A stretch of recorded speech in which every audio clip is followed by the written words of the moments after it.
Hi, welcome back to Better Mental Health. Today we're going to be talking about wholeness in mind, body, spirit, and relationships. And to help me talk about that today, I've invited my good friend Jim. Oh my gosh, there he is. So, hey Jim. Hey Clark, how you doing? Good, come on in. It's good to see you. Good to see you too. Great. Well, today you said you'd come along and talk with me about wholeness in mind, body, spirit, and relationships. So when you think about wholeness in mind, body, spirit, relationships, what's some of the things that come to your mind? I think a lot of times when we talk about mental health, I think we end up siloing those things. Oh, separating. Separating those things. Mm-hmm. And I think they're very interconnected. I think people miss some of the big parallels between our physical and mental health. So when we think about being physically healthy, right, is being physically healthy the absence of symptoms, or is it more than that? Well, I think it's a piece of that, but people would like to be able to be active and enjoy outdoor activities or exercise right? Yeah, I think, it's more than just the absence of heart disease or cancer, right? Like being physically healthy gives you access to live life in the way you want to. Take some work. Take some effort. Yeah. I think there's a lot of parallels there in our mental, emotional, spiritual, and relationship health. I think when we put a lot of effort into those things, then we get the benefit of doing that. Intentionality is something I use a lot with my clients. Are we being intentional? Are we being effortful? Are we, being thoughtful?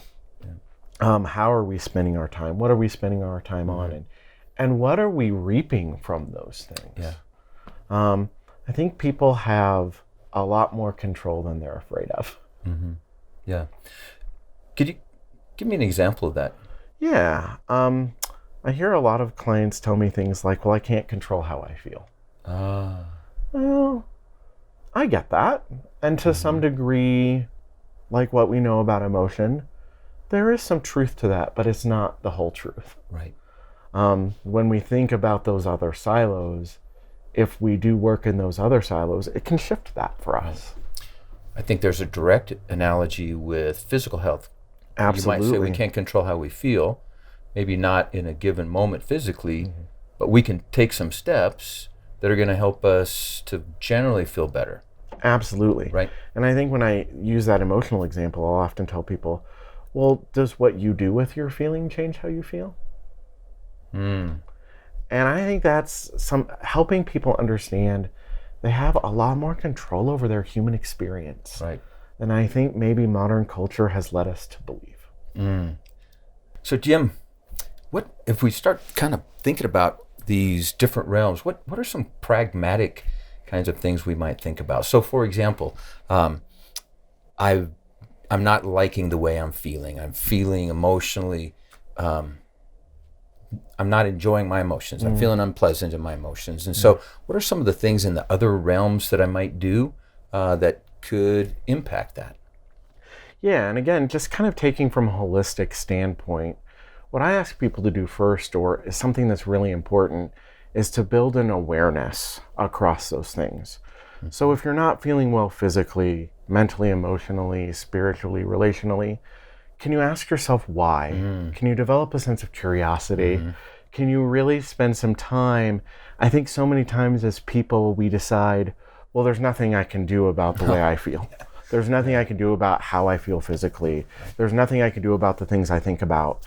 And again, if you build an awareness about where some of that might be coming from in your circumstances, because we do get affected by our outside circumstances. Like I tell people, you have a lot of control, and then there's some things you don't have control over. You probably have more control than you think of. People get overwhelmed by those things. Sure. And so if you can build an awareness of where that's coming from, that awareness will almost always lead you to some things that you can try. So I feel sad a lot, and when I feel sad, I stay in my bed. And when I stay in my bed, I feel like I don't have very much energy. And when I don't have very much energy, I feel like I don't feel like spending time with friends. But if you would get up, take kind of cross silo, Yeah. if you can make yourself get up and say, I'm going to go for a walk this morning, even though I don't really feel like it. I'm going to get up and take a shower today, go for a walk, do some of the things that I know that when I do them, I feel a little bit more awake. I feel like I have a little bit more energy. And then you kind of maybe encounter a friend and you have coffee, and maybe that day you'll feel a little bit less sad. So sometimes it seems like what we really need to be doing is kind of the opposite of what we feel like doing. Yeah, that's really true, actually. I tell people a lot when we talk about mental health issues, oftentimes the very thing you don't feel like doing or you don't have the energy to feel like doing is the very thing that would help you not feel the way you don't want to. That's kind of true with diet. Oh, for sure. Like, I want chocolate cake every day. Every day. Yeah. My son asks me all the time, can I have a treat? Can I have a treat? Can I have a treat? He's never going to stop asking. No, he's not. No. But I'm like that too. I think, I'm not feeling so good today. I think I'll have a big slice of apple pie. Yeah. Because it feels good in the moment. In the moment. And so I think that's an important distinction. Something that feels good in the moment isn't necessarily going to be the thing, and many times is not the thing that we need. Yeah, absolutely. I kind of conceptualize this for people in the mental health realm as healthy versus unhealthy. A lot of people talk about good and bad, positive and negative. I really like to talk about the concepts of what is healthy and what is unhealthy, and how do you know which is which? Yeah, that's a great topic for exploration. Yeah, I think so. And it's one of those things you can apply that curiosity to, right?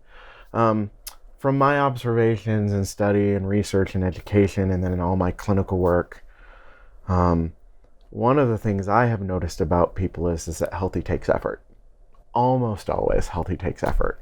It's sort of like growing something that's good for you, like exercising takes a little bit of effort. In our relationships and our emotions and our minds, for those things to be healthy, it takes some effort and some intentionality. Darn. We're gonna have to work it. We're gonna have to work at this, huh? Yeah, I think so. But in the end, what you miss in the now, you kind of reap more in the future. Right. And that's kind of how I ask people to conceptualize this. Right. Is the effort that this is taking you now, do you gain something more than that on the scale of healthy and unhealthy in the future? Right? And that's kind of a good place to start with your curiosity. I often find with unhealthy, it may feel or alleviate or do something for you in the now, but it costs you way more than you got in that moment in the future. Yeah. I think that's a great way to think about that. And if I could get philosophical here for a minute. Go ahead. I mean, isn't it true that anything that really has value is going to take some effort? Yeah, I think so. I think at least to maintain it, I think sometimes life brings us good things. But how long and how good those things are in our lives and where we place them in our lives very much takes a little bit of effort. Like we can get a great windfall and still really struggle. Yeah. So if we could kind of summarize a little bit, our mental health is a bit like our physical health, that there's multi-dimensions. We've got to input some effort, and we've got to have some awareness. Yeah, I think so. And again, if we can just stop seeing ourselves as these siloed areas, right, and begin to see ourselves like the way the human experience really is, holistically, it can really transform people's lives in a really positive way. And so when we talk about mental health, I try to almost always talk about it from the whole person perspective. Yeah, whole person. Jim, boy, that was fantastic. Thank you so much. Great conversation. Yeah, it's an important topic. It is. Well, look forward to seeing you soon. Yeah, me too. All right. Thanks, Clark. Have a great day. Okay. I look forward to seeing you next week on Better Mental Health.